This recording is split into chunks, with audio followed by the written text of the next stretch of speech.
Okay, now back to what we really care about. As for TV shows, right now, Pushing Daisies is still my favorite. It is just rocking. Hardcore. It's amazing. It's so original. Has some of the funniest guest stars. And the plot just goes. I don't know. I can't see it being worn out very soon. After that would probably be Chuck, which had one of the best episodes last week. It was really great. Bryce Larkin, who was Chuck's arch nemesis and got him thrown out of college and took his girlfriend and all this kind of stuff, and is actually dating, oh my goodness, I totally forgot her name. The female spy was dating her before he got shot by Casey. Yeah, it's kind of like a soap opera. He wasn't dead. He got brought back to life by another agency. So Sarah, the agent, his name, who I forgot, and Casey and Chuck find him in like this cryogenic freeze thing. Wow.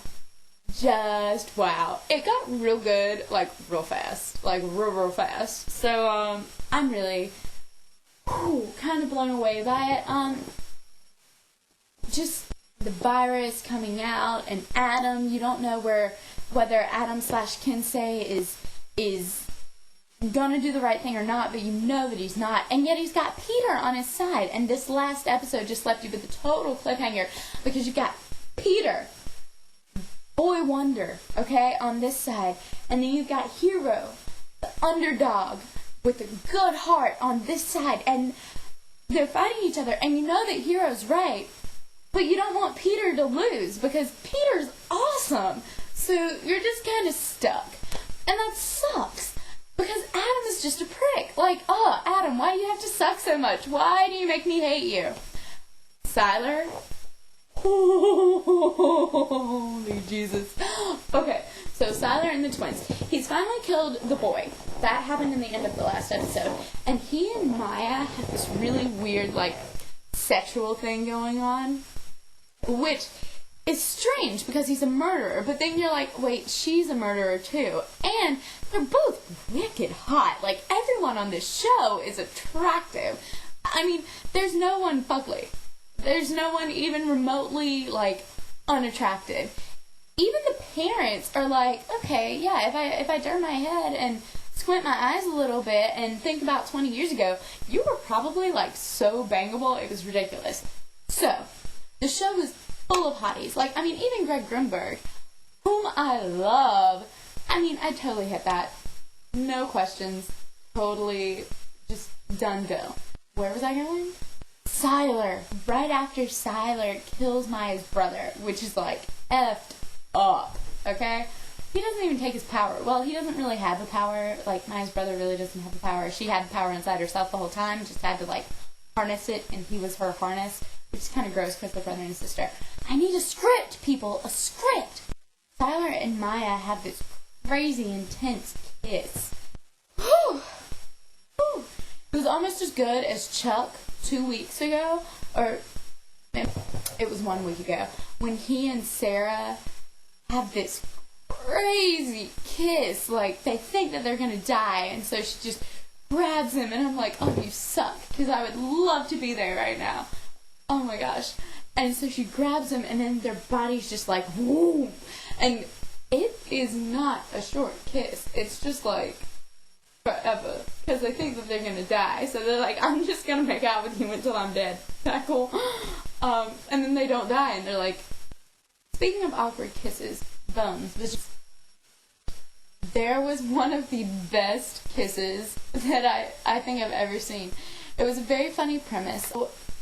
The only way that Bones can get her dad to have the Christmas that he wants is that she made a deal with her friend the DA to give him the trailers that they use in the back of the prison for conjugal visits for his whole family to go to and all this kind of stuff. And the only way that she can get that is because the DA wants to see her make out with David Boreanaz's character. Kiss on the mouth, for at least 5 seconds, which she calls 5 steamboats. So that's what they do, and she just lays one right on him, and it's like such an intense kiss, and you're like, damn, I was waiting for that to happen. And then they back off, and she's like, it was just like kissing my brother. And the DA's response is, you must really like your brother. What would that be like, to kiss someone and then have them say, oh, it was just like kissing my sibling? I would cry, probably, on the spot. Like, I would be like, and just, like, freak out. What would you guys do? I'm just wondering. Finally chose his 3 new people. The 3 people are Kal Penn, better known as Kumar. Yay! So called him. So called it. Olivia Wilde, who is on my wall, as you might remember. She's right there on the Alpha Dog poster. Underrated movie. Whom I totally called. And the Jewish doctor who used to be a plastic surgeon. Wild card. I like it.